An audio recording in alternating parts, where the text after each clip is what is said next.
Since the dawn of time, man has dreamt of talking about EBL in human voice form. And only 9 podcasts ago, that time began.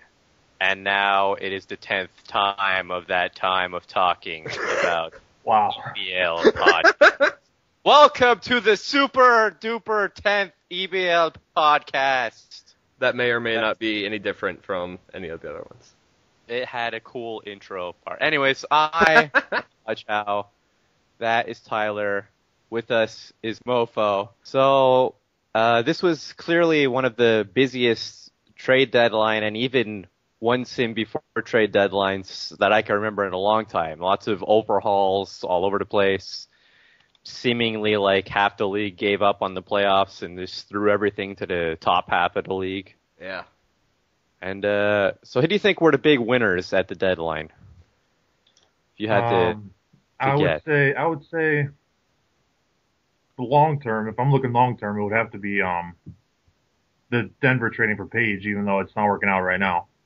Yeah. Because I think as much as Page and Pierre-Louis aren't playing well together right now, combined their age is like 48, so they still got a long time together. Polo keeps them together.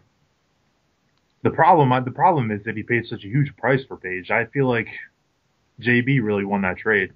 Yeah, that was a great trade for JB. Honestly, I really liked it for him. Yeah. We've been saying for many podcasts that the only way JB is going to win was trading Page, and he finally did it. Yep, and he got a big haul for him.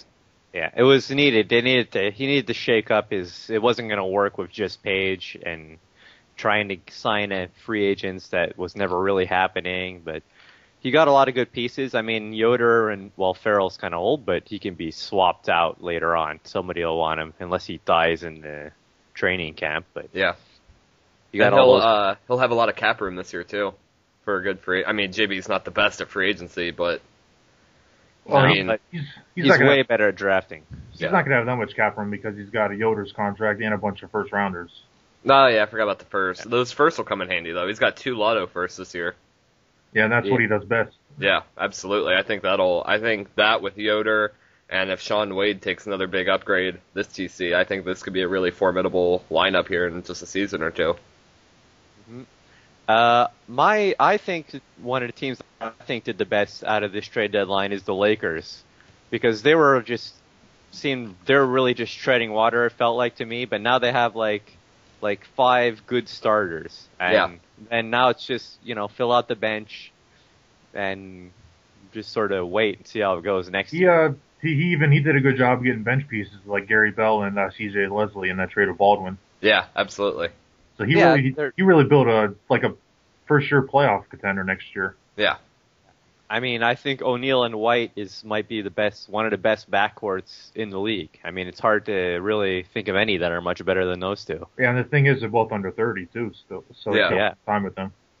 And exactly. Edgar Holford's having a pretty good year too. I didn't really see that one coming, but I mean, he's shooting 44%, 17 points a game, 8 rebounds a game at small forward. I mean, he's quietly putting together a pretty solid campaign. Yeah. I mean, I think next year he's going to score a lot less because he's not going to be in the same, option level with Fleming and White and O'Neal there. Right. But if he can still get 8 rebounds a game and if his defense maybe gets a bit better and he stays efficient. Yeah.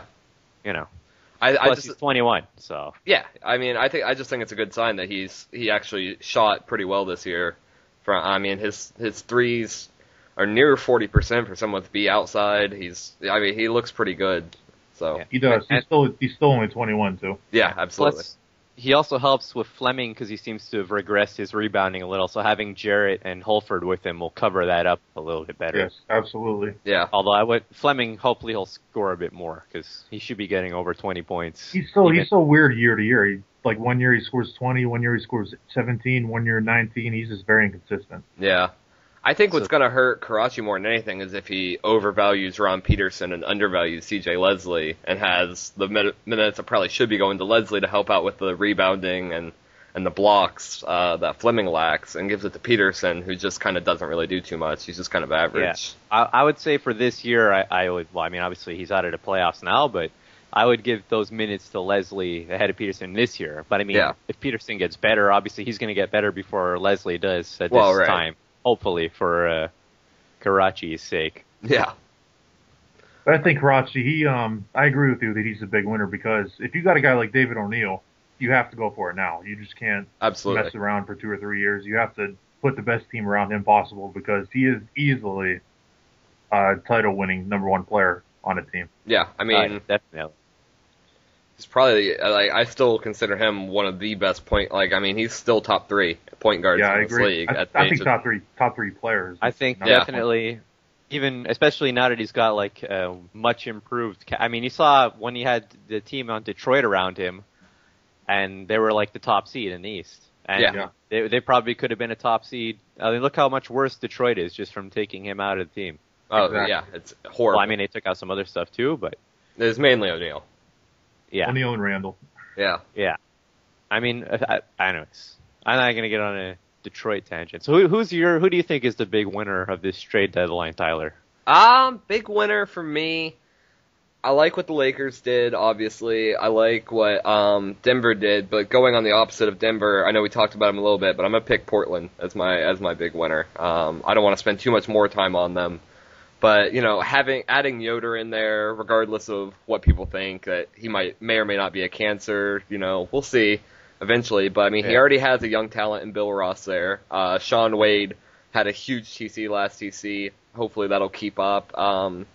Cabrera is a little bit early to give up on him yet. I know he's not having the best year there. Farrell, he's improved a lot. Cabrera, yeah, absolutely. And if Farrell can hold it together for 2 or 3 more seasons, to add in with that little bit of cap space, he'll probably have enough cap to make a max offer this year if he wants. And with those 2 lotto picks, I think that could be a really dangerous team. Yeah. And I guess just since we should pick at least one East team to mention, I'll say Orlando. They did a lot of good moves. Not like big moves, but it seemed like they added a few pieces, and now they're going to be a very dangerous team in the playoffs. I liked Orlando. In my mind, at least. Just going back on something real quick. You said they have 2 lottery picks. Portland, they actually have 3. So. Oh, do they? Blazers, Bucks, and the Kings. Bucks. Yeah, sorry. I'm used to the Bucks being a playoff team. I'm not used to them being lotto yet. Like you were saying, Orlando, I really think MSC did a great job. He kept his starting 5 intact, but he upgraded his bench immensely. And his team is just rolling. They're so well built too. They're they're perfect. They're exactly like the way I wanted to build my team for an outside offense. That's exactly how he's built. I mean, Fang fits in perfectly as a center for an outside offense, especially when he's got a good rebounder next to him. Like, all of his big men are good defenders, and all of his small forwards, shooting guard, point guard, like, he's just got good defense, good rebounding, and efficient shooters all on the outside. I feel like his 2 centers, and Fang and Shields, they complement each other perfectly, because Shields is such a scorer and Fang's such a great defender. Yeah. Yeah, that too. And he's a good blocker, too, which helps, because he didn't have a lot of blocking, but Fang's well known for his blocking prowess. I think getting Feng's one of the best moves that he made, because McDowell was just killing them at center. I think Feng's a huge upgrade for McDowell. The thing is, he got Feng so cheap, though. All he gave up was Tuzing and I think Fikri Salib. Oh, yeah. I mean, it was a really cheap move. Yeah. I tried to get Fang, but it didn't work. And then the most important thing he did all season was finally move Ben McAvoy to point guard full time, because he's playing like an MVP candidate right now. McAvoy's killing it. I mean, he looks so good.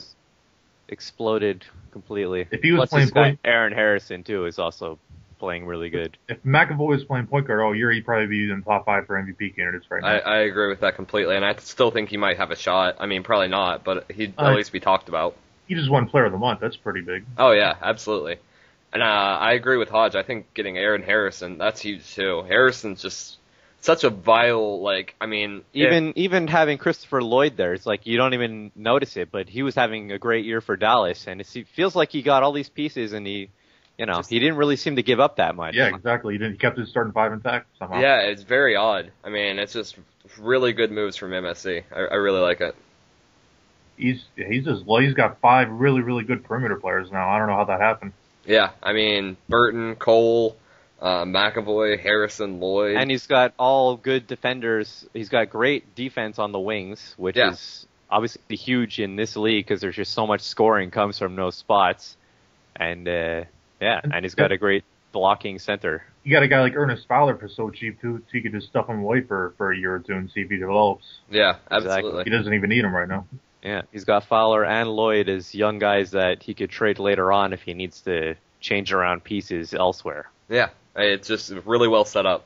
Really well set up. That was a great job by MSC to put that team together. I know he's listening right now, so congratulations on the great team right now. I'm sure he wants to turn the mic off and be like, I told you so. Screaming at us. But I really like it that he made my preseason predictions start to look better because I predicted them to win the East and be in the finals and...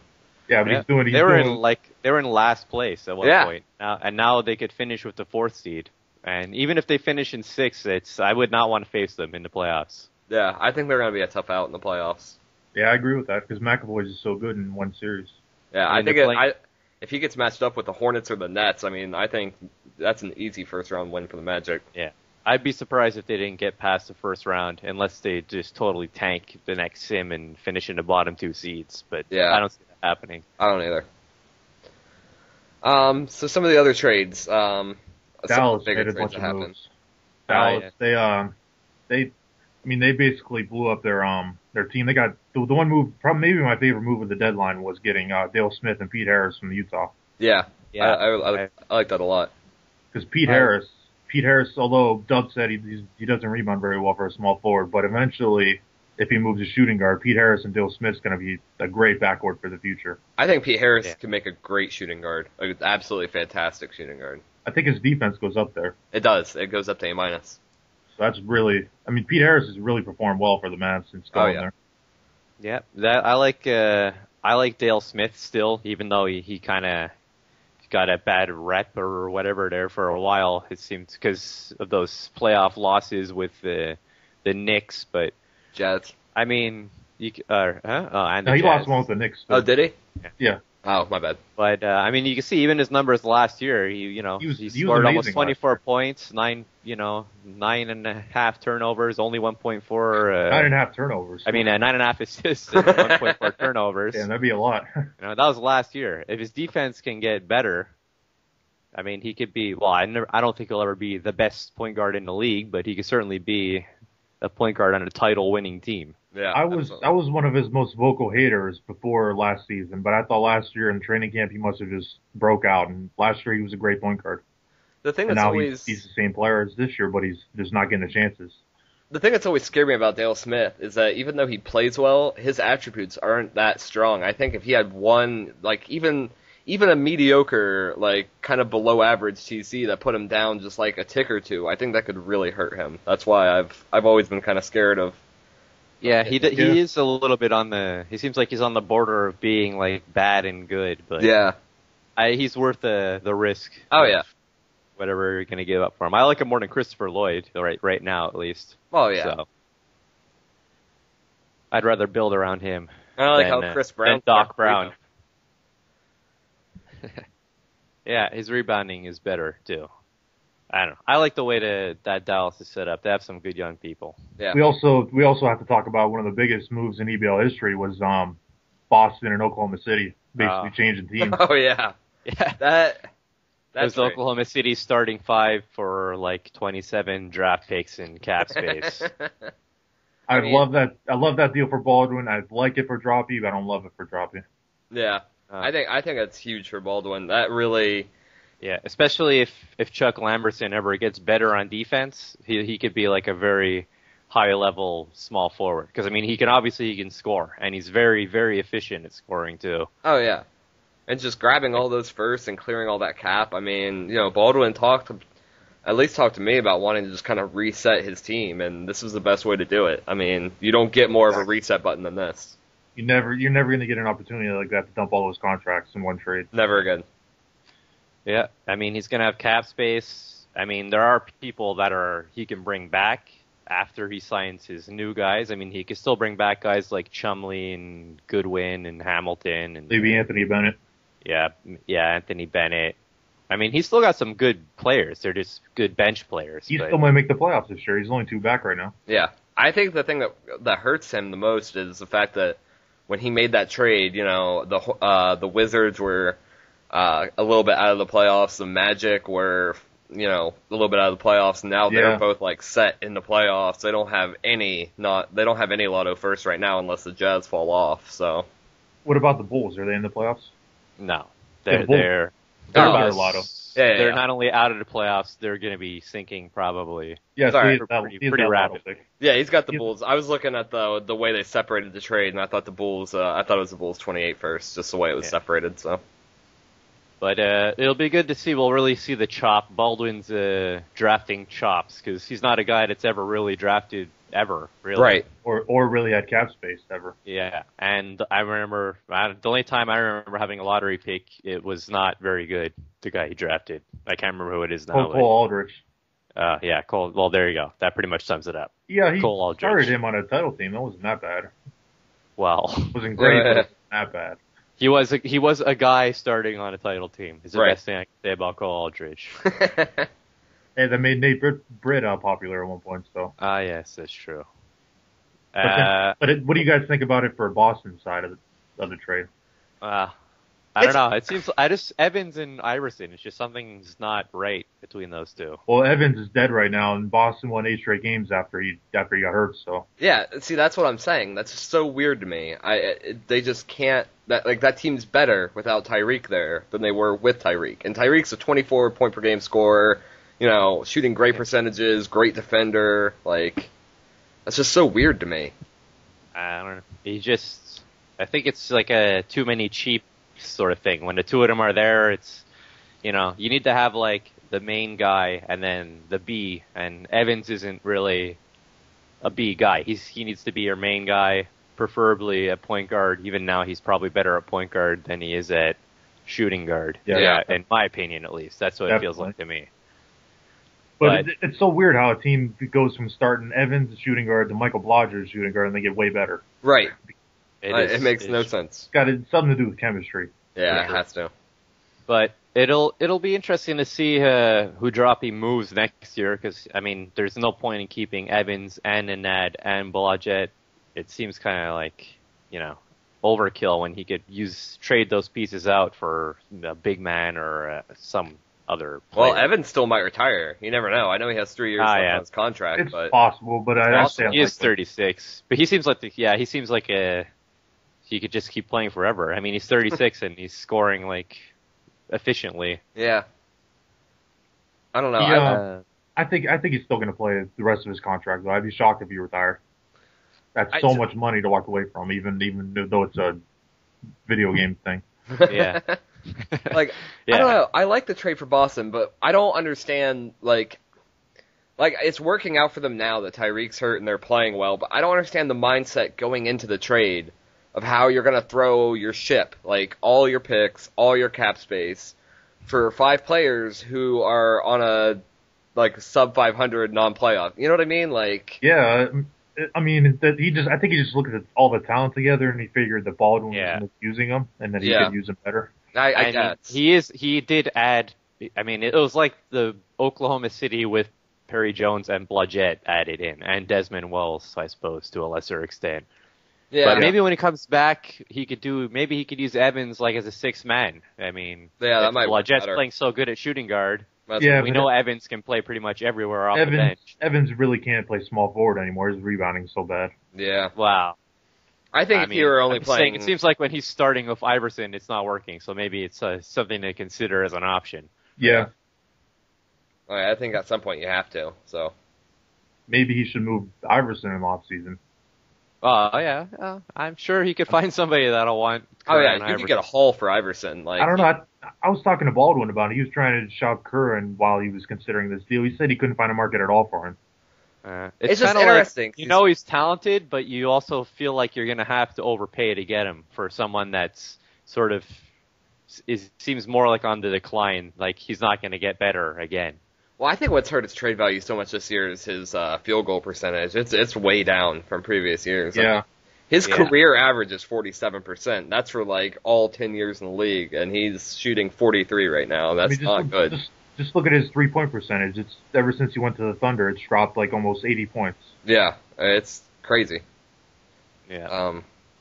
That's I think notable. as far as their playoff potential goes, I don't know. I mean, I don't like their defense up front. Sal and Perry Jones is Not good. quite lacking, to put it mildly, as far as defensive chops go. Right. If you're going to have a guy like Sal, you need to have a shot blocker next to him, I think. Yeah. I agree. I mean, they have a lot of scoring, like everywhere. Anyone can score a lot, but Yeah. traditionally in the playoffs, that's not always really led to much of anything. Historically, teams that can score a lot don't tend to, win titles. Yeah, I mean, look at the Timberwolves last year. Yeah, exactly. They got swept. Style of play just doesn't work in the playoffs. Yeah. I don't know. It'll be interesting, for sure. I mean, I think the matchups might be different, but I think the East is pretty well locked in, at least for how the playoffs go. I don't see Toronto making it, and the Bulls and Cavs and Bucks, they're just awful, so. Yeah, well, I'm hoping I can drag out of the bottom two seeds, personally. Yeah. But, I think if Boston matches up with the Nets, I think Boston will probably get a second round. I know the Nets are having a good year. You're really hating the Nets. Yeah, I don't know. They just won 12 or 13 in a row. I hate Dirk Van Gilder. I just don't get it. I hate him. I hate Dirk Van Gilder so much. I don't think they can win a playoff series with him at point guard. I really don't know how they're so good either. I mean, I was looking at the boxes while they were winning. I was just dumbfounded. Yeah, I mean, It's got to be defense. They're pretty good defensively. I know, but it doesn't even. I don't know. I can't really make much sense of it. I mean, it seems like when you look at their lineup, I mean, their defense obviously in the ratings isn't very good, especially when you look at, you got Yee as a B guy, and but I don't know. Somehow it works. Whatever even then, doing, though, like when you go to team statistics, I mean, they're still right around the middle of the pack for defense. Like they're not They're pretty high in the opposing field goal percentage. I think they're 6th. Yeah. Oh, okay. It's pretty good. Yeah. Yeah, well, I always find that's more accurate, personally. Yeah, that's true. Than anything else. But Because when you run like fast paces, it sort of messes with your. I think you got to start to give a lot of credit to a guy like Jerome Berry for being the leading scorer on this team and then being so well. Yeah, I agree. And I think Tassio Vega is having a comeback year. I mean, he's shooting a really good percentage, 19 points a game. I mean, that helps a lot. Those two are playing really efficiently. I'm looking at Jerome Berry's stats from year to year. He's up across the board in improvement. He's just getting way better from last year. And I think Robert Bacon's playing pretty well too. I know but I mean, he's become a good bench scorer. He really has. I mean, 10 and 22 minutes shooting. And he's 47. shooting 47, 82, 39. Yeah. Pretty good for a guy that looked like he could have been out of the league at one point almost. I think Bacon might actually end up being a pretty decent player. I mean, he probably won't be number one pick status worthy ever, but I think he could be a pretty good player. So yeah, I could see him as a small forward, shooting guard, point guard off the bench for many, many years. Yeah, it's possible. If he's sort of like a little bit. Yeah, sort of like Evan Turner, actually. Yeah, with better defense probably. But I mean, if Bacon just has one decent TC where he goes up to A- outside, A- defense, I mean, he suddenly looks like a pretty good starter. So I was just looking at the stats again. The Nets are 4th in rebounding right now, and they don't have one guy averaging above 10. Yeah, I mean, that's something. How's that even? Well, Jerome Berry, I think, is a big. Barry's getting 8. Barry's getting 8. Vega's getting 6.5. Van Gilder's getting 6.5. Really well balanced. Higgins even getting 6.3 off the bench. Pretty good. Yeah, and Jim Ryan 9.3. I mean, it's just really balanced all the way around. Yeah, I don't know. Somehow it's working, but I don't know. They don't look like a playoff type kind of team. Like they kind of look like when the Suns made the playoffs as around a 4th or 5th seed a few years ago, but they didn't really have that standout guy at that time. Yeah, and then it was more like a collaborative effort, and as much as I like teamwork, it doesn't traditionally translate to the playoffs in EBL.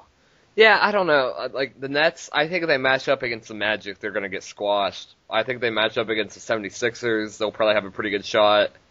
If they get matched up against the Celtics, I think that'll be a pretty good series. I don't know who would really win that one. So I think if they avoid the Magic, Knicks, or Pacers, they could beat the Hornets or the Celtics or Sixers or the Wizards in a 7-game series. Yeah, I mean they might not, but they'd certainly have a better chance than against the other 3. Yeah. You got no faith in the Wizards, Hajj? Well, I think I could beat them too. I'm saying they'd be more likely to beat my team. Yeah, I Orlando, know what you're Indiana, or New York. You're Of course, my team's just downplaying going to your win team there. anyways. So, well, my team's going to win it all anyway. So I just All right, I didn't want to say it, you know. Taking But- down the Knicks in round one, they're going to lose in the third straight year, right? Oh yeah. Well, they said as long as I don't play Boston, I don't have anything to worry about really. Yeah, I guess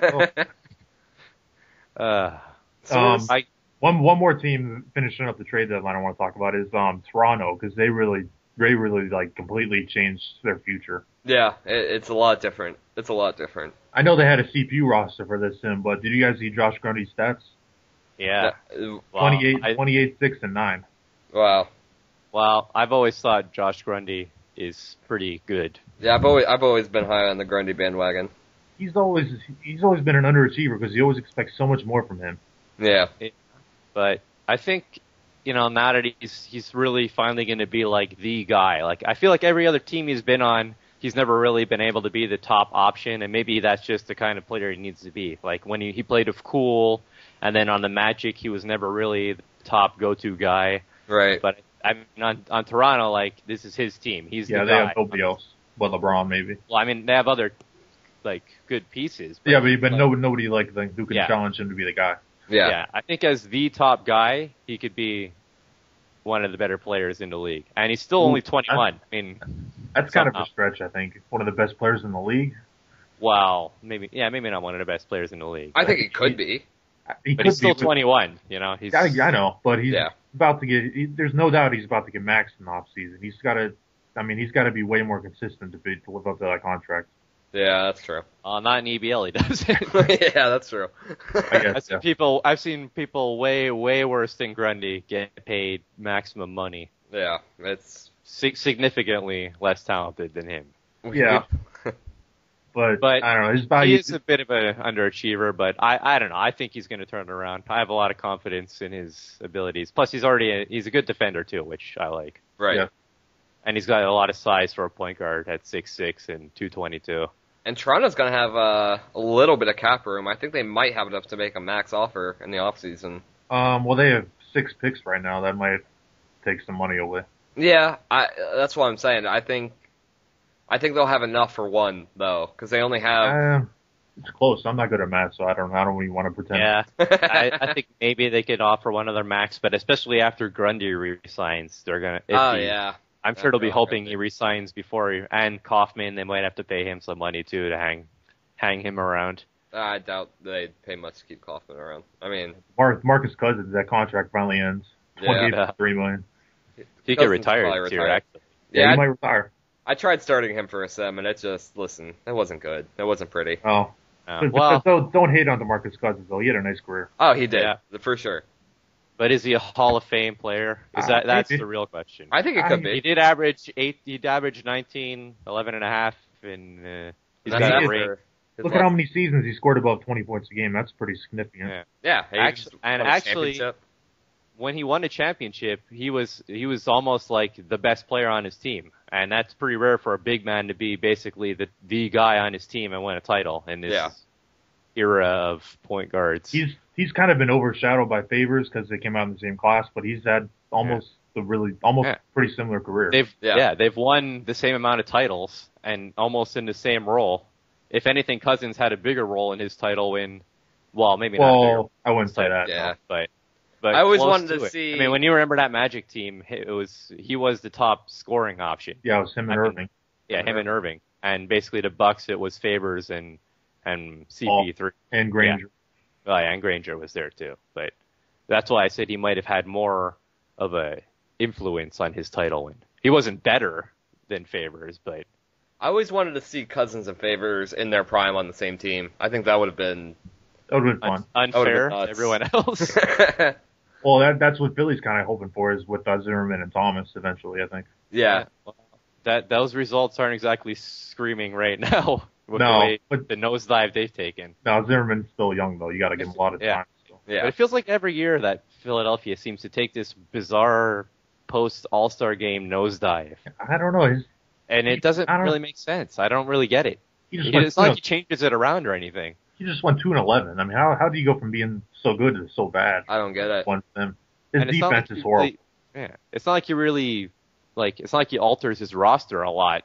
It's just for some reason all of a sudden they stop playing together. It's his defense. He's just horrible at it. I'm looking now. His roster has 2 bumps on it. 2. I mean, just. And one was after a trade, and the second one was to edit his third go-to guy, and that's it. Like, that's all. I think playing Jonathan Williams 26 minutes a game is starting to catch up to him. I think so too.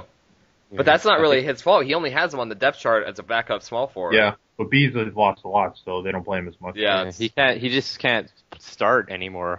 He's like his stamina has died. I don't know. He can't get over 30 minutes. He's still a good scorer though. He's just shooting 50%. Yeah. He just can't play. Yeah. It's weird. They'll need to address small forward. But I mean, obviously, the other 4 starters are all good. But they'll be good for a while. Even if Philly falls out of the playoffs, I think Ron shouldn't panic because his team is going to look really good in the future still. Oh, yeah. He just needs to sit tight. I mean, I don't know if they'll ever. I don't know. I'm not going to say they're going to be like the Grizzlies because obviously that'd be setting the bar pretty high. Yeah. But they have a similar good group of young guys that if you just wait it out, I think they'll. And obviously you think, and pretty much most people are going to think that they should all turn out to be a pretty good group of young players. Yeah. I mean, I have no doubt he's going to panic if he falls out of the playoffs and maybe shop like Andrew and Lopez maybe, who knows, but he shouldn't do that at all. I think it'd be a bigger mistake to trade Lopez at this point than it would be Andrew. Lopez just seems like he has such a great career ahead of him. He's playing great. I love his assist to turnover ratio is great. He's got to get better on defense though. He's got to be a main reason they're so bad on defense. Well, yeah. But he is 21, so he's got plenty of time to get better at defense. That doesn't seem to be a problem these days. People seem to be getting a bit better around the league on defense. And Omar Thomas needs to learn how to block. Because less than a block. That'll never happen. That's never going to happen. No, never going to happen. Hopefully Zimmerman will be a good blocker. He's getting 2 a game right now, so. Yeah. That's probably a bad time, too. One of them needs to be able to block. Zimmerman's the best bet. Bandwagon now. I mean, it's probably a bad sign for their defense, too, as Zimmerman's getting 2 blocks a game with B defense. Yeah, his defense can't be too high anywhere else, then. I don't know. 76ers are dead last in the league, though, in blocks per game, so. Yeah, it's an issue. By 1. I mean, they have 3.6, and next to last has 4.6. It's just sad. That is pathetic, 3.6. Yeah, it's sad. That's less than Song Niu is getting. Yeah, I mean. Alone. 0.5 less than Darius Stock is getting. Yeah. If their collective team was on the league leaders for blocks per game, they would be 9th. So there's 5 players getting more blocks per game than Philadelphia right now. Yeah. Yeah. He should have made a deal for a guy who could block shots at least a little bit. I think if he could have gotten someone like Cheng Fang or someone instead of Orlando, I think that would have been huge. Yeah, well, then he'd have to move Omar to power forward, which would be kind of. I think Fang could play power forward. Yeah, I guess you could put him at power forward. I think Omar could play anywhere, though. I think Omar could play power forward. I think he could play small forward. I mean, I think if you put him at shooting guard or point guard, obviously that wouldn't work out. But I think if you were to put him at small forward or power forward, I think Omar would still be great. So. Yeah, but it's tough to mess with how good he's doing. Oh yeah, absolutely. Yeah, definitely. Once he gets to small forward, they'll be set. Yeah. All right, so, can you think of any other trades? I don't know. I don't think there's much else to talk about with trades. No. I mean, the Clippers added not much. Somebody, Joseph Johnson. That's not really much of an impact move because he didn't need much. No. You guys made some moves, but. What do you think about your teams going forward after your moves?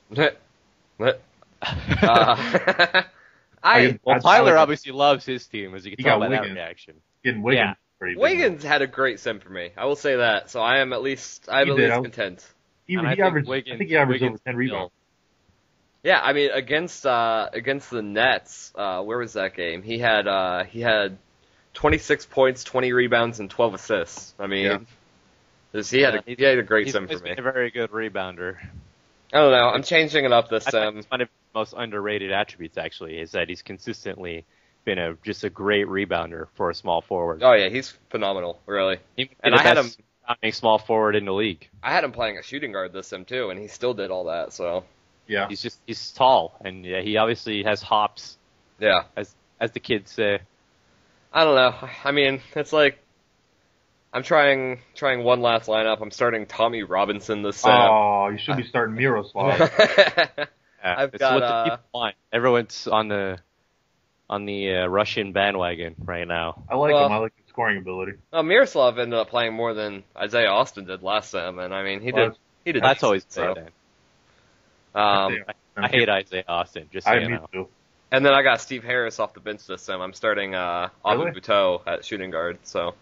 Are you going to go Stephen Harris at everything off the bench? No, I don't think so. That'd be crazy. You can't do that at power forward. You can't rebound at all. Yeah, and Frank Lloyd's playing way too well at backup point guard for me to mess with right now. So. Yeah. I guess. What about your Wizards, Hajj? What do you think of them going forward?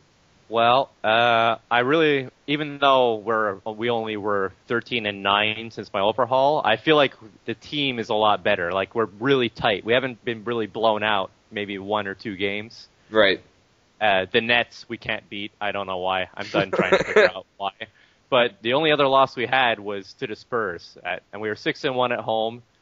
We've had some pretty comfortable wins, and the defense is playing better, which I find will help a lot. Yeah, I mean, Neo and Knowles is a good rebounding duo, also. It's just a really good duo, period.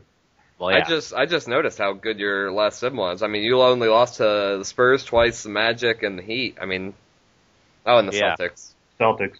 Yeah. Whoops. But still a really good sim.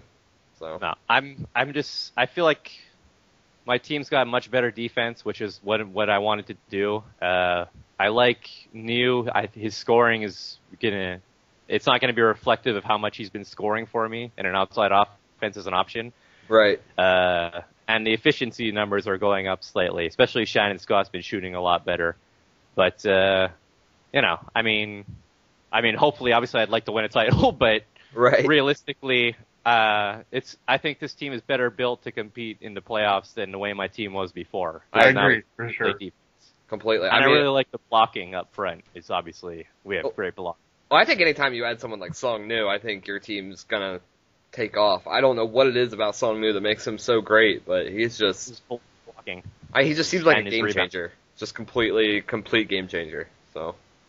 He's really efficient. You can't really foul him, and he's a really good rebounder and blocker. And even though his ratings seem like he wouldn't really be anything special, obviously he plays well above those. Oh yeah. And I find he complements well with Knowles because Knowles doesn't really need to score because he's got Neo there, and Carlin's better off the bench. Yeah. Obviously. Yes, for sure. Absolutely, and Carlin's a good bench piece too. So. Yeah. Hopefully I'll be able to deal him for an upgraded small forward, but I don't know. Wills has been all right. I guess. I think going forward, I think you'll need a better small forward eventually, but for right now, he's got a doing better the small job. forward than the 76ers at least, so that I got is that true. going for me. But I don't know. I mean, I think if I get the right matchup, I could maybe get past the first round, but not if I'm at bottom 2 seed. I'd be shocked if I beat the Knicks, and even more shocked if I beat the Pacers. Speaking of beating the Pacers or the Knicks, you guys want to transition to the playoff talk now? Yeah. I'm down. Want to start in the East? Starting from top to bottom, I'd say the Knicks right now with Scott Singley as the number 2 option, they're just the best team in the East right now. There's no doubt about it in my mind. I think Orlando is the hottest team in the East, and you think they're the best, really? I think I would not be surprised if they won the East. Wow. Even as a lower seed. They've just been so hot since they made those deals. And I really like their defense. The Knicks defense, though, is just so good. I mean... It is. The Knicks they have what? I think they have the best defense in the league, don't they? I think Denver's better in opposing points a game. Oh, yeah. And, Denver's better in field goal percentage, too. But still, they're top Knicks 2. Second. So. Yeah, Knicks are second in both. Yeah. I also think Castanon would get wrecked by the Pacers or the Magic. Wrecked. I mean, I think the Knicks are the best in the regular season, but I'm still leaning towards Indiana because I think the Knicks are still a year away. Yeah. I think Indiana or Orlando would be my 2 picks, but I'm gonna try and justify my preseason hype and pick Orlando to win. Really, you're gonna mainly because of that. Wow. Win the East. Yeah. Castanon's got to get better. Well, he's not doing that bad, Castanon. Yeah, I don't know. His defense is worrying. He's shooting good though, and he's good assist to turnover ratio. He's shooting decent. I mean, 43%. I mean, he just 44. He just sort of feels like a guy on the team he's a point guard in EBL, and you don't want that guy to be just a guy on the team. Yeah, but he doesn't make mistakes. So that's the thing. He might be the worst starter on his team. Yeah, it's good. Yeah, which I'd is say so. Like not good in EBL. I will tell you though, I really like Scott Singley. I think he's got a great future in EBL. Me too. I agree. And I think that kid's he looks like a star already, and I don't know. I think the Knicks will certainly in the future are just going to keep getting better. I mean, they're already the top team in the East, and you think, well, they can't get better, but they will get better because they're all young. Castanon's 21. When Castanon starts to tighten up his game, and Singley's only 19, and Roser's only 25. You know, it's like he's been playing forever. Yeah, and he took a leap in training camp too. Brian Freeman's only 24, so. Yeah, exactly. I don't know. It's scary. Those are just a deadly combo, just the two of them. Yeah. But I just feel like the Knicks are a better pick next year because Castanon will be in his third year and Singley won't be a rookie. Yeah. To me, I think, well, depending on where people end up in the seeds, I think Orlando, Indiana would be my prediction for an Eastern Conference Finals. Well, I think they should get out of the first round this year. It looks like Orlando, they might jump to like the 4 or 5 seed, which will give them a second round matchup with the Knicks or Pacers, whoever gets the 1 seed. Yeah. Well, depends. I mean, I take Orlando over the Knicks in a series right now. I mean, I'm looking at Indiana right now, I feel like this team is built for the playoffs. Like there's no way anybody in the East is going to beat this team in a 7-game series. Except the Washington Wizards. But I mean, Purvis and Favors are proven playoff guys who just step up their games, and Chris Thomas is as the number 3 guy in the playoffs who can match that in the league. Maybe Memphis, and that's it. With MCW off the bench. They're definitely. Yeah, Carter Williams off the bench, and Johnny O'Brien, who can't play defense, but he's still a 15 or 11 guy. Yeah. They're very well built. This team has really struggled in the second half so far, but I feel like they're just treading water right now. They're just waiting for the playoffs, and they're gonna coasting. They're just gonna be so hard to beat in a series by anybody. Plus, they have that really good short bench, which I really like for the playoffs. Like I don't like having 5 different backups on a playoff team. That just screams you're not going to do good at that point. You need 2 guys off your bench for the playoffs. That's it. And the Pacers have Coleman, who's pretty good as a bench guy, and they have Carter Williams, who's obviously a great scorer. Right. I mean, look at his percentages. They're ridiculous. He's shooting 91% free throws. He's shooting 45% from 3. So. Yeah, he's like a new modern day J.R. Smith, basically. Yeah, he really is. But yeah, I'd say the Pacers are the favorites, but I also think Orlando could beat them conceivably with their defense. I mean, if I had to like rank in order of who I think could win the East, I'd probably go Indiana, New York, Orlando, and then it's like a huge crapshoot. I have no idea the other 5 who has a chance. Yeah, Washington. I think we're all in agreement. So New York, Indiana, and Orlando are the top 3 teams right now. Yeah. If anyone other than those 3 made it, I would be very, very surprised. But I have a hard time counting out the Nets because of how good they're playing right now. Yeah, Boston too. I mean, we'll see. Don't. I have no problem counting. But the Nets play great. I'm happy that they're shooting good and playing good and all that, but I would be shocked if they did. I'd be shocked if they made it out of the first round. I think the Nets are going to make it out of the first round. I think they might even make it out of the second round. I wouldn't be shocked because their defense is that good right now. Yeah. Defense wins in the playoffs every time. Am I the only one that thinks Toronto might be able to make it in the playoffs if the 76ers keep up this drastic fall? Yeah, if Philly keeps falling, then definitely Toronto's going to make it. Yeah, that'll be interesting. I mean, even Washington could skid and also fall out. I think everyone above those bottom 3 are pretty much going to be locked in. I think the Wizards. I think you'll make it in for sure. Oh yeah. Your team is you'll probably get like the 7th seed. What? There's no way your team's going to be worse than the 76ers. I mean, they are looking awful. But I feel like if Toronto makes it in, they're going to be like a really, really easy out because they are. Brunty and LeBron is not enough. No. I think LeBron will end up ultimately as well. I guess he could end up being a starter. I don't know. At first, I thought he'd only end up being a great 6th man, but He still can't He's shoot. playing really good, so Still even though his outside shooting is as worse as his dad's. Worse. Yeah, worse. Well, worse in EBL terms, but not in, well, even in real terms too. But I just hope Orlando doesn't let us down because we're really hyping them up. And in preseason, you guys all hype them up and they'll let you down. Yeah, maybe we should talk about how bad they are. Yeah, They have a lot suck. of problems too, though. Like they're not playing Mark Skull enough. That's a big problem, for sure. I don't think so. Nah, me neither. I think I'm not counting out Boston either because I think in a short series, Curran and Nenad and Salvatore are still really, really tough to beat. Because that's a lot of talent on one team. Yeah, and if they get out of the first round, I mean, are they going to put Tyreek back in? How's Tyreek going to do if he comes back in? Yeah, good point. There's just a lot of intangibles there that we don't really know. I don't think he'll be back for the second round. Actually, I think he's out until the third round. Yeah, that's true. Well, we'll see how good they do with their supposed worst lineup. That's actually better than their best lineup. All right, but let's officially make our predictions in the East. I'll take the Pacers over the Knicks. Over the Knicks. That's your Eastern Finals? Yes, East Finals. Pacers I'm going to say, actually, I'll say, I'll say Orlando over Indiana because I would be bad to go back on them now. But I'd more likely Indiana over Orlando. But those two will be in the East Finals. All right. Or Washington over Philly. The homer pick. Yes, the homer pick. The Hajj matchup reborn. I'm going to come out of nowhere. I'm going to say New Orleans again? You hyped them pretty good last year. So. I know. Do I want to do it again? I'll say Orlando over New Orleans. That's what I'm going to do. New Orleans. You picked them last year to make East Finals. They got dominated in round one, right? Oh, yeah. Maybe I shouldn't do that to SC again. They got Nick Faust, though, now. That's the game changer, Nick Faust. Went from Adrian Gould to Nick Faust. Yeah. That's just the German assassin. I'm just going to assume he's German because his last name is Faust. I don't know. I just always I feel like with the way the playoffs work, there's always that one surprise team that you don't expect to make it very far that does. That's going to be me, just so you know. Oh, okay. I wouldn't be shocked by the Wizards making a little run.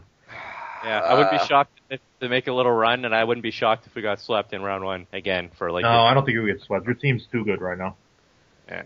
I think Songnu's not going to let that happen. I'll say Orlando over Boston. That's going to be the finals. I like it.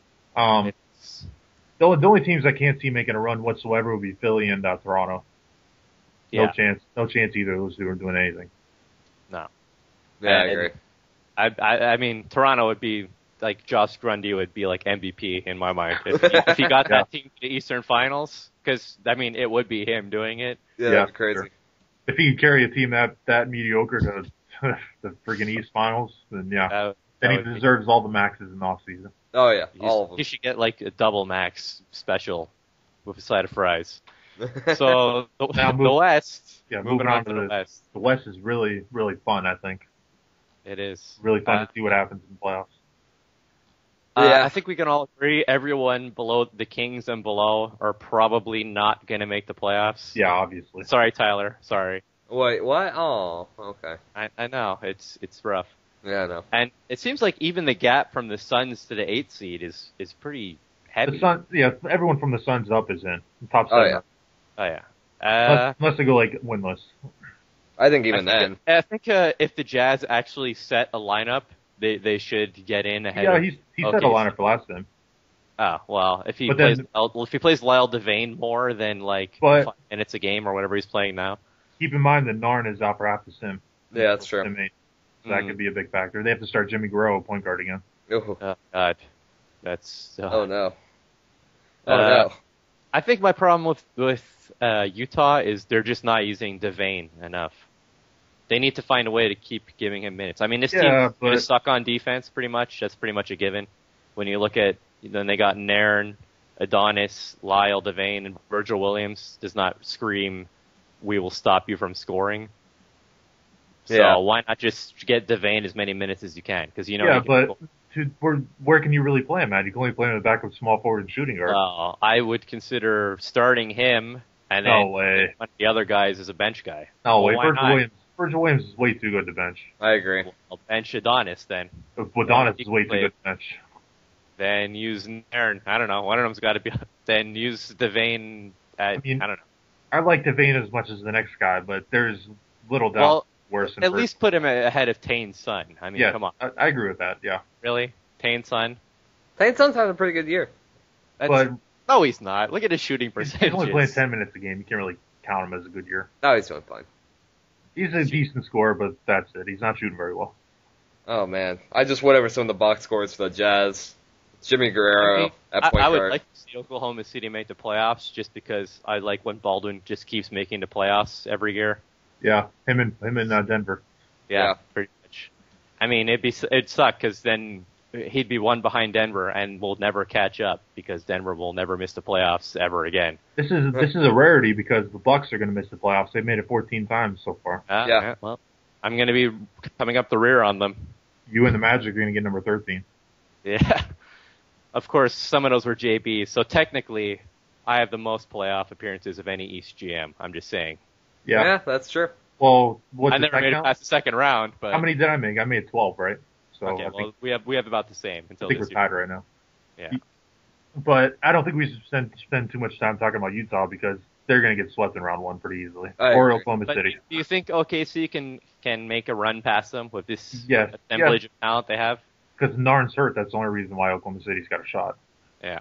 I guess with Lamberson and Martin, I guess, and whoever they got. I don't know. Anyway, so it doesn't really matter because they're going to get killed by Memphis, whoever. But yeah, both teams, or the Clippers. Either one's going to sweep them. Or even the Spurs. Yeah. Or even the Golden State Warriors. Whoever they play will kill them. No, I think the Thunder could take Golden State. I mean, that's a matchup that would literally never happen unless they both made it somehow out of round one, but... That would be horrible if they both made it out of round one. So, I guess let's just work from the bottom up with the West. And we'll go with the second tier. I would count basically... Golden State. I hate to put Denver in a second. I guess you can't put Denver in them. And Denver's in a tier above Golden State and Phoenix and Minnesota, I'd say. Yeah. Yeah. Well, I don't know. Minnesota's playing really good this year. So. They're not that good. No. Sorry, Koo. They're not that good. All right. Not Denver good.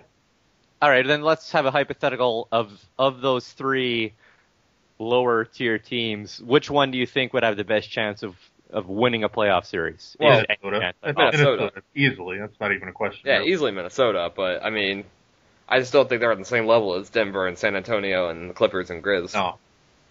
Basically, I would say even like Golden State and Phoenix are tier 2, and then Minnesota's tier 3, and then Denver's tier 4, and then the other guys are like tier 5. Yeah, that's what. Yeah. Somehow it's gone the whole year, and Phoenix still doesn't seem to have starters.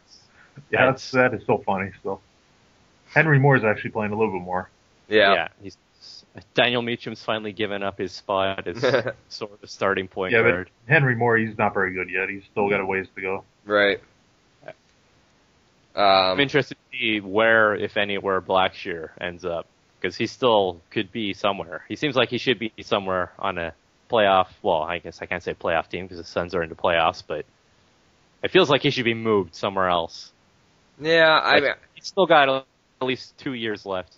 I think if the Suns really want to try and rebuild, I think moving Blackshear would be a great start. They can still get something for him. So yeah, he's on the decline for sure, though. Now's the time to trade him. Mm-hmm. I mean, he's dropped off almost 6 points, over 6 points a game from last season to this season. Yeah, but what's interesting is that his field goal percentage this year is actually better than his career average. Yeah, his minutes falling so much is a big part of his points being low. Yeah. But there's a reason. There's a reason he's playing so low minutes a game, though. Yeah. It's not gonna suddenly go back up to 39. I think the big part here is the fact that he's still shooting efficiently, though. I mean, and he's still a good defender. Yeah. So he could be definitely. Even if he's not even a go-to guy on another team, he'd be an upgrade for some teams at shooting guard. A lot of teams, yeah. Yeah. I would definitely, I'd take him over Wills for sure. Oh yeah. In a heartbeat. Yeah. He's just making a ton of money for the next 4 years. Yeah, it'd be hard to match up that contract. That wouldn't bother me right now to get Blackshear. I don't know. Just, Charles Bonds, not playing well this year. Wong Kuhn's not playing well this year. Yeah, I hate Wong Kun now. He's really fallen off. I'm starting to sour on him like pretty badly. Yeah. 8.2 rebounds a game is not good. And although he's moving into small forward, so maybe he'll have sometimes that works out randomly. He's moving Kun to small forward? I think that's what or maybe he was moving Bond to small forward. Somebody was going to small forward that is not traditionally a small forward. I'm about to look that up. You should. It's big. This could be the game changer. The Suns could be in the mix with Wong Kun and small forward. I think Phoenix is another team we shouldn't spend too much time on because they really have no shot either. Yeah. The Warriors, I'll just say the same thing I always say about them, is their depth chart is That's a good depth chart for once, reality. They did? Were they still inside offense? I said he should set a depth chart for once, but he's still horrible. He just refuses. He refuses to not use an inside offense. The thing I hate I hate how he started Lee Vito for once, and Lee Vito played pretty damn great, and then he just benches him completely. Oh, yeah. I don't That's so annoying. How's he played 12 games this year? Because he put him on the depth chart for one stim, and then he took him off. He's on the IR. Yeah. What the hell is he doing? Why would you do that with how good he played? He's way better than Amato. Still playing Neil Suarez at point guard. Right. So bad at point guard. He's way worse than Ray Bonds as a point guard. Oh, yeah. That's bad. Easily. Ray Bonds is a terrible point guard. He's wasting but at least Ray he Bonds. can score. He's wasting Ray Bonds in that inside offense. Yeah. I mean, at least he can score. And Suarez is getting less rebounds a game than Bonds would be getting as a point guard. So you can't even say it's rebounds. It's just for nothing. I don't understand. Like, I'm sitting here and I do not understand a single thing about this at all. Like, it depresses me. Yeah. I'm getting actively depressed looking at this team. It's just rally. I mean, he's wasting so much talent year after year with these depth charts. I mean, he had that great start. He won the playoff series, and he was like the hot hit, and now he's just like, I don't know. I don't know. Falling down the rankings. Just throwing crap at the wall, and it's not sticking. It's just the thing is, if this team in the playoffs, I mean, if they play like San Antonio and they had a good depth chart, I wouldn't be shocked if they upset San Antonio. No, but there's no way they do it now. No. I mean, there's talent there, but not the way it's set up. If he completely changes his depth chart for the series or something, then maybe it's shot, but not currently. I don't know. I don't get it. And somehow BJ Young and Robert Reedy are playing not at all. When even those two are better point guards than Neil Suarez at this point. Yeah. I mean, I would start BJ Young ahead of Neil Suarez. Oh yeah, easily. Me too. Yep. I don't know why I would with his players he has, but it's never a good sign when you focus on rebounding from a point guard more than assists and turnovers, which is what he's doing. Yeah, and I mean, I love rebounding. I'm a big rebounding fanatic, but I mean, it's just dumb. It's just stupid. Put Michael Gilchrist at small forward. There, you got extra rebounding there, if that's how determined you are to get it. Yeah. I just don't understand. I mean, look at those numbers from Lee Vito. I mean, 16, 9, 4 blocks a game, shooting 46%. You do that one sim, and then you put him on the IR. Like, I don't. I mean, he should at least be on the bench or something. He's literally not played a game since probably that sim. This team has no shot blocking besides him. No. They could really use that off the bench at least. Yeah, literally. There's talent everywhere, and it's just not. It's just being. Yeah. All right. I hope Reality listens to this. So but he'll probably get pissed off if he listens. He'll probably just ignore it and criticize us and say that Neil Suarez is the best point guard in the league. So he's running very slow, never press, sometimes trap, inside off. Like I don't get it. I think he just rolled a random dice, and that's how he picks his depth chart. Or he outthinks himself. He thinks he's like a genius at setting depth charts, but he's not. I'm gonna try that for my last sim. Steve Harris is starting a point guard. I'm running an inside offense with. It's just that's what I'm gonna do. I'm gonna be Reality, and maybe I'll make the playoffs. Who knows? I don't think not this year. Oh, my bad. So let's move on to a team that has at least some promise in Minnesota. Yeah. Yeah. I know that you hate them, but Dude, I don't hate them. Yeah. Well, I hated them. He hated them last year. I hated them last year. Yeah. Yeah. This year they're better on defense, but they're not great. But they're not great on defense, but they're better.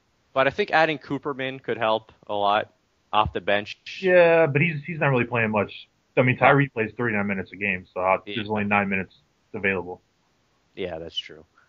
I just like, though, I don't know. that they have Perez with B defense starting, Tyree with B defense starting, but once both of those come out of the game, then you have Alderman with A defense and Cooperman with A defense come in. Yeah, Yeah, that was they a play smart together. move to get those two guys. Yeah, it works. Even if you have Alderman with Tyree or Cooperman with Perez once in a while, I mean that'll just help those guys. Yeah, And absolutely. obviously Kenneth Marshall is great defensive.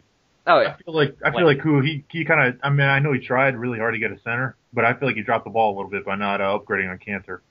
Yeah. I thought that Cantor's bad, but He could, if he had a better better. defender. Yeah. If he had a guy like Sim Bular, who he tried to get at center next to Marshall, I would love his team. Yeah, that would have been a lot better. They'd be very, very dangerous. So with the blocking of Marshall and Bueller, that's like two top 5 blockers next to each other. Right. And Bueller, he wouldn't even need to score because obviously this team's got plenty of scoring coming from all over the place elsewhere. Yeah. I feel like Cantor, he's giving you right now what a ton of people can give you, which is like a double-double. It's decent, but it can be improved upon easily. Yeah.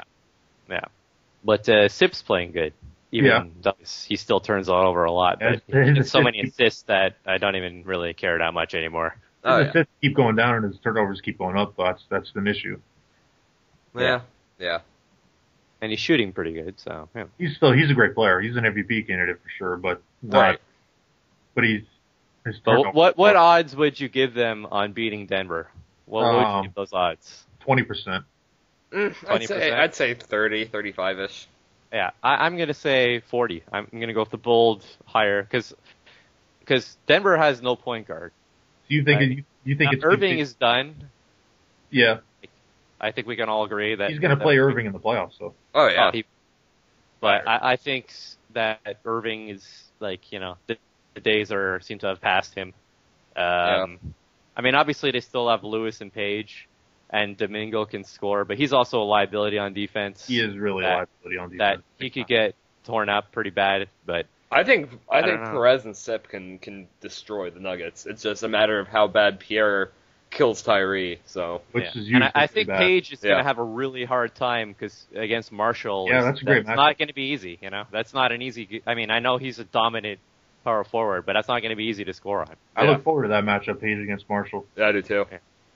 But I mean, obviously, Lewis will dominate Robinson. That's going to happen on both sides. He'll go for 40 most games against Tyree. Yeah, and he's also going to slow down his scoring a lot too because he's an excellent defender.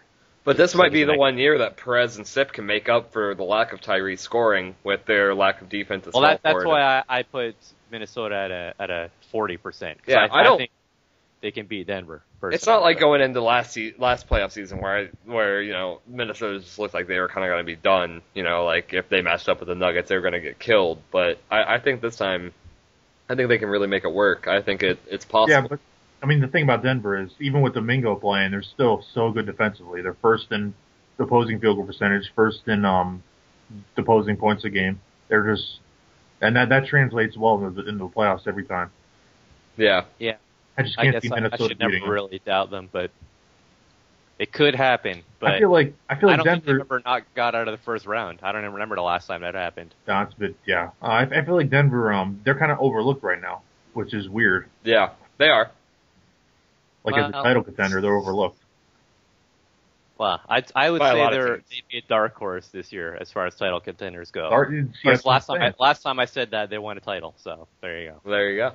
If you saying Denver's the dark horse for the title is exactly what I mean. Like they're overlooked right now. But I know what they are, but I'd still say they're not a favorite to win a title like usually most years. I'd say they're in the top 5 still. Yeah.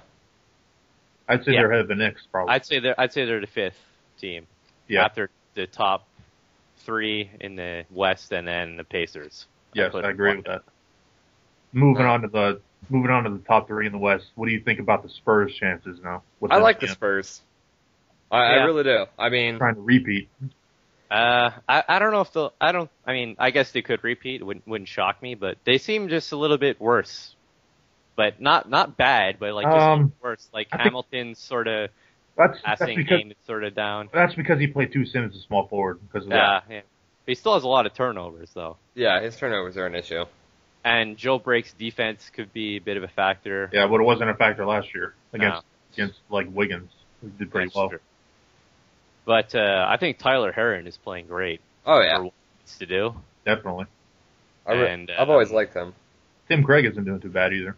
No, I mean it's hard to really say anything new because it's the exact same roster they had. This team is I think they're definitely probably a top 3 or 4 favorite to win the title, and it wouldn't shock me at all if they won it. Period. The thing that concerns me is this time their GM actually stays after he wins. Would be nice. The thing that concerns me is Andrew Harrison's field goal percentage just keeps on slipping. I know it wasn't a big deal last playoff season, but I mean, when is his shooting gonna get better? Like, he was a career like 45, 46, 47% guy. Now he's down to 43. This year he's at 42. I don't know. His free throw shooting is career high, and his 3-point shooting is up from last year. So that's I don't know. Yeah. And his turnovers are so low. Yeah, that helps. I guess if I had to give any advice to the Spurs, would be to change their backups because I don't like that single backup style. Yeah, I hate it. I've always hated it, and I always will hate it because I don't like when there's just. I mean, Dakari obviously, I feel like he should get more minutes than Shaq, who's God knows how he's still managed to keep his career going. He's not doing that bad. Yeah, Shaq's doing all right. Come on now. No. Okay. But I think on this team the backups really don't matter much because the starters play so many minutes already. Right. Yeah, but I don't know. I just would prefer a tighter bench setup than they have now. Yeah. But I guess that's nitpicking, really. But But moving on to the top two, I think we both agree probably the top two most likely to win the title is first up the Clippers. I would actually put the Pacers ahead of the Clippers. Really? You would? Yeah, I'm just really hot on the Pacers. Yeah, no, I like Clippers in Memphis. The Clippers are so good. Larry Austin, he could easily win MVP this year. Wouldn't shock me. Nope. Lito's is a great all-around shooting guard. Tony Ross is the best rookie in the league. Yep. Sun Ma and Yeniko are like just having great under-the-radar seasons. Yeah, they're both playing great this year. They both made the All-Star game too. Yep. And they even have a good bench. Like Dustin Slayton's a very good 6th man, I think. Oh, I agree with that completely. He's playing pretty good. And having Joseph Johnson, I mean, I don't think he needs to get too many minutes. But if Slayton were to get hurt or Ross were to get hurt, I think they'd be okay. So the one thing that would kill him would be an Austin injury, obviously. But that'd be the worst. Yeah, well, they'd have. Well, I guess you'd start Slayton, but that would be bad. You'd have to try Slayton or Ross. And I'm still, I don't know, I don't really like Nate Stout very much. Yeah, he's I don't like their big man depth. I don't really like either of their guys. I mean, you gotta like Nate Stout's shooting. His scoring is pretty good. Yeah, Stout's decent. He's not a great rebounder, but that's always been his problem. Yeah, and he's a good defender. So, but Ma and Yeniko are both great rebounders this year, so they're kind of overcoming that. Oh yeah. The Clippers, I don't know. The Clippers, I think Harmon has done an amazing job putting this team together. We were talking about the Pacers being well put together. This team is even more so, I think. I agree. But going forward in the future, like this team is not going anywhere anytime soon. Well, yeah, that's the difference. Is I think they're both right neck and neck with. I think the Clippers and the Pacers are neck and neck in who could win a title this year. But I mean, the Pacers are going to be done in a few years probably. Probably after next year, if Favors retire. Whereas the Clippers look look set up for the future. They have no starter over 30. Yeah, they look great. Oh yeah, they have a better future. But I think this year I don't know. I mean, obviously they could win title, it wouldn't shock me, but I would also not be shocked to I could see them not making the Western Finals. Wow. I mean, they'll get out of round 1, but I wouldn't be surprised if the Spurs beat them. You're the biggest. Would that really be a shock to you? You're the biggest Larry Austin fan there is, and you're saying he's going to lose in the second round? I wouldn't say I'm the biggest Larry Austin fan there is. He's no Brandon Jennings. But, and I've always had some sort of dislike for Lito, and I don't know why, but something about him just doesn't sit right with me. And it's really not justified because he's played pretty great his whole career. My favorite player on this team is Tony Ross, though, because he is just amazing for a rookie. Look at those numbers, the shooting percentages, the assists for a small forward, the rebounding. He should be clear. What's even more impressive about Austin to me is the fact that Lito's averaging 4 assists a game, Tony Ross is averaging 4 assists a game, Slayton's averaging 3.5 off the bench. Even Yeniko's averaging 2.5. Yeah, and Sun Ma's averaging 2.2, and Larry Austin still is breaking 11. That's so impressive to me. I think they're first in assists by like a wide margin. Yeah. Oh yeah. Yeah. 28 They games. seem to be passing really well. Yeah. I They don't have know. a good balance of scoring. I don't know. I mean, I guess the thing that really bothers me is it feels like they don't have, like, the third go-to guy, you know? It feels like it's sort of like Yeah, a but they committee got between three another guys. three. They got 3 guys getting 16. That's pretty good. Yeah. Oh, no, it is good. It's just I wonder how that will translate to the playoffs. Yeah, it remains to be seen. That's my main... I don't know. I'm a traditionalist. I like having 3 go-to guys and then... Like Indiana has. And then the role players around them. Yeah, that'll translate well to playoffs. Yeah. I don't know, ideally, a bench guy that can also be very useful. But what I like for them is if Harmon's active for the playoffs. I mean, if he plays a team like I don't know, like Denver, who has like a really good what am I getting at here? Like a really good defensive center and a really good defensive power forward, they can make Tony Ross the third option. But if they play a team, you know, like if they were to make the finals against Boston and they were to play Salvatore at center, I mean, they could make Yanico the third option. I agree with that. You just don't want to change too much, but options, I have no problem with changing in the playoffs. Yeah, absolutely. That is a good point, actually. I just think with having that many scores, I think with having that many scores, it allows you to be really flexible to kind of key in on your opponent's weaknesses rather than just have it be set like what you have to do. So. Yeah, I agree. All right. You want to go ahead, Hajj? Say something. No, I disagree. That actually, I didn't really even think about it that way. But if he's actually the same, that could actually work out really well for him. Yeah. But then there's the final team we haven't talked about in the playoffs, Memphis. Memphis is, I like Memphis a lot. I mean, obviously, good. Obviously, gotta like them a lot. They're not bad. They're not bad. They're decent, you know. The kids are all right, I suppose. Talk about having 20-point per game scores. They got 4 of them. Yeah. That is just amazing to me. I can't believe Terrence Jones has kept up 20 points a game all season. That's and almost 11 rebounds too. Yeah, and 4 points to assists. Yeah. I mean, obviously it helps that he's just surrounded by like great players. I mean, that's obviously going to open up the scoring for him too, but he's scoring ridiculously, and his rebounding you can't say enough about getting, almost 11 rebounds a game. Yeah, there's no way I expected his stats to keep up this high all season, but he's done it on a team this good. That's impressive. I mean, the thing about Terrence Jones is when he was on the Bucks for like the not too long ago, his scoring was always B-, B-, and then it went up to B-, B, and then I think last year it finally went up to B, and this year it's at B+, B. So yeah, he keeps going up every training camp somehow. Yeah, it's crazy. Yeah, this team is just ridiculous. I mean, their only real gripe is, I guess Rakeem Christmas, but he's so good though. In his role, he's a perfect fit he's for that playing role. great in his role. But I'm just gonna say, if you're trying to find some area that opposing teams are gonna exploit, I guess you could say that. But that's like, I don't know. I mean, I don't really know how this team can be beat really at this point in a playoff series. They're the clear favorite for sure, because even if one guy doesn't, like, let's say they play Denver and Pierre-Louis shuts down Anthony Jones, they still have 3 other guys who can score 20. Yeah, you got Beck, Jones, and Clay can all just crush them. I mean, Clay would crush any point guard on Denver. I even think Anthony Davis, if need be, can score a few more points a game in the playoffs. Yeah.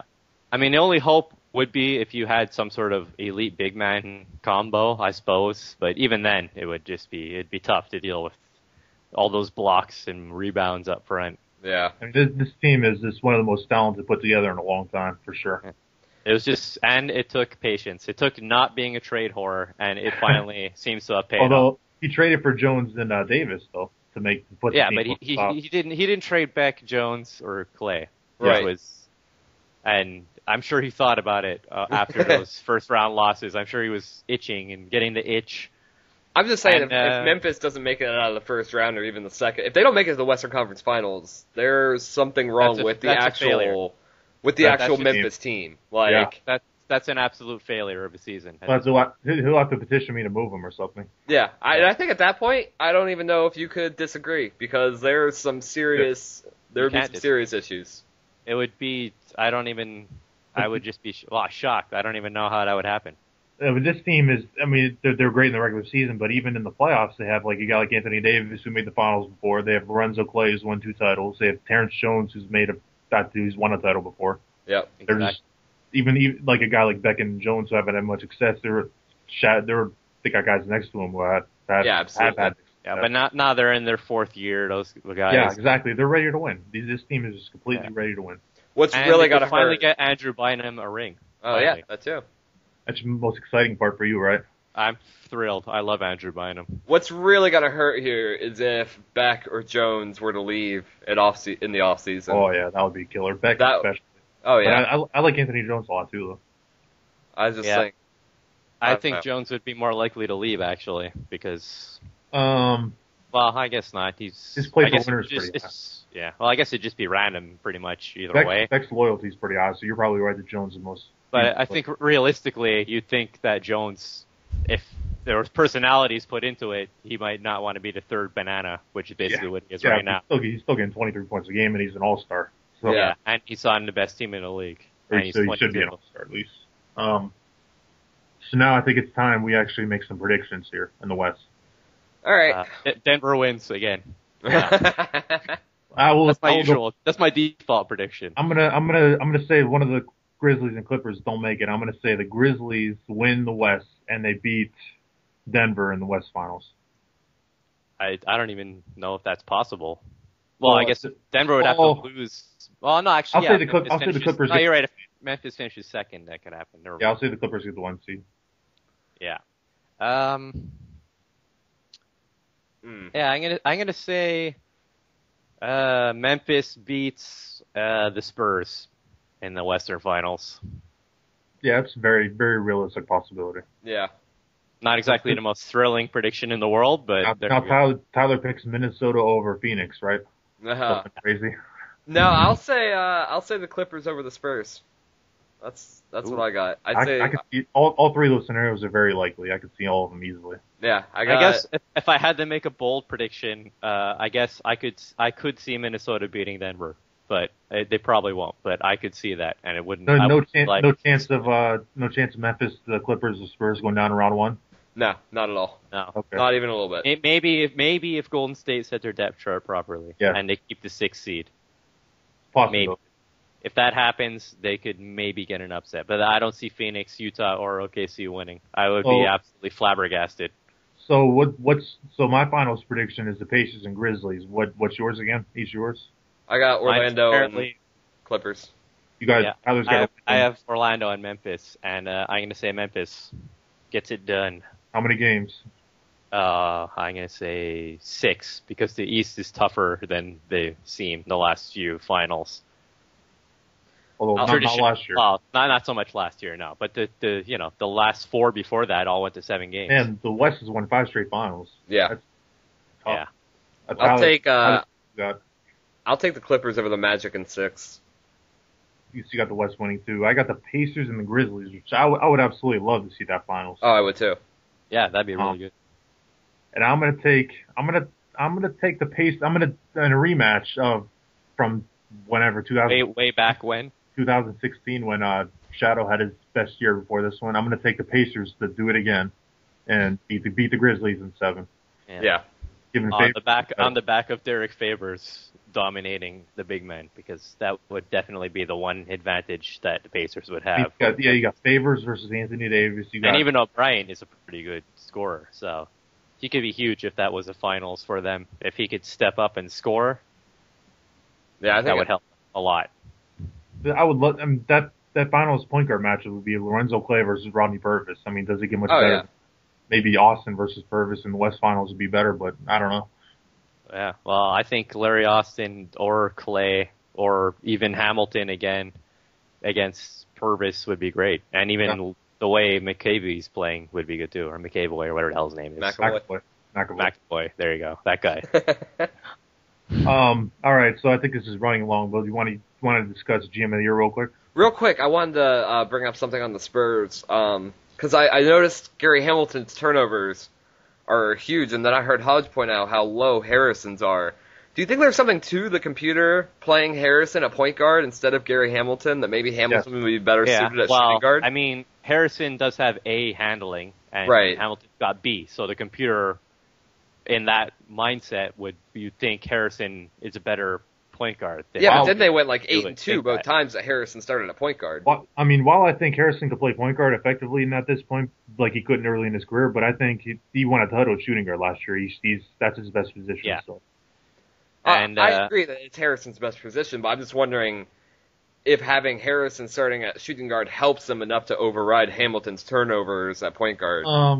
I think him being so good at turnovers really allows them to play Hamilton at point guard because Hamilton's at his best there.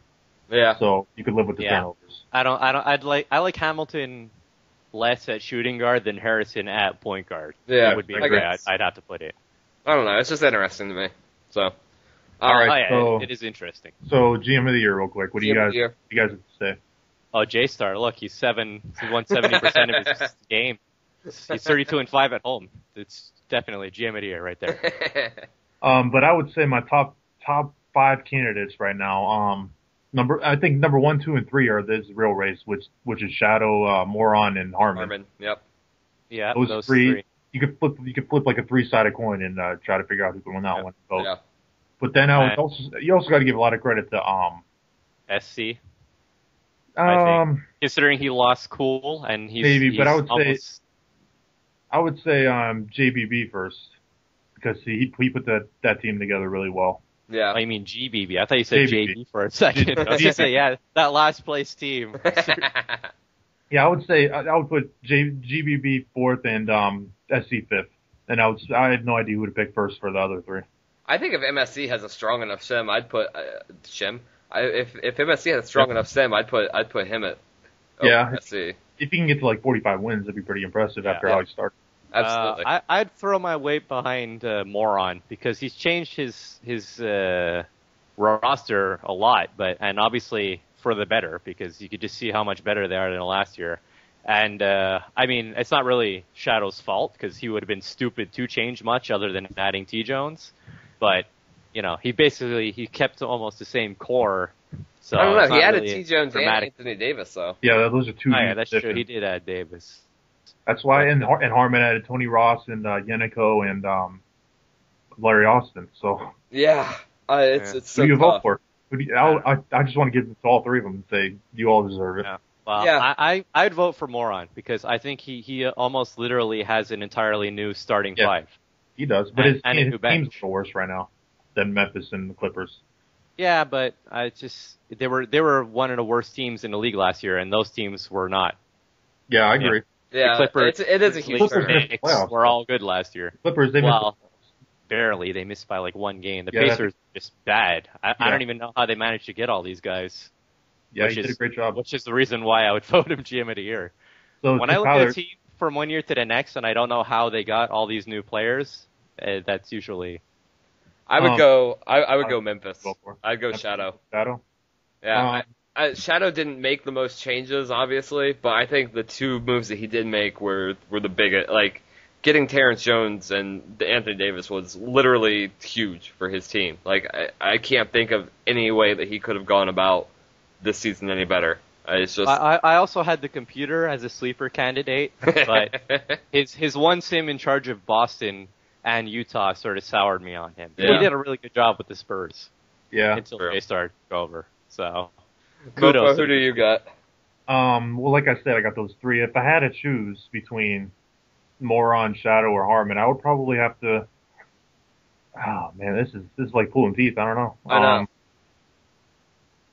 Well, I'm glad I don't have to vote, but if I had to, I would vote Shadow. You're not allowed to vote? Shadow? Yeah. No, I don't vote. You're allowed to vote. I'm not a GM. I don't vote. Yeah, but you can be more objective than anyone. No, I don't vote. I'm fine with that. I would vote Shadow if I had to vote. Yeah.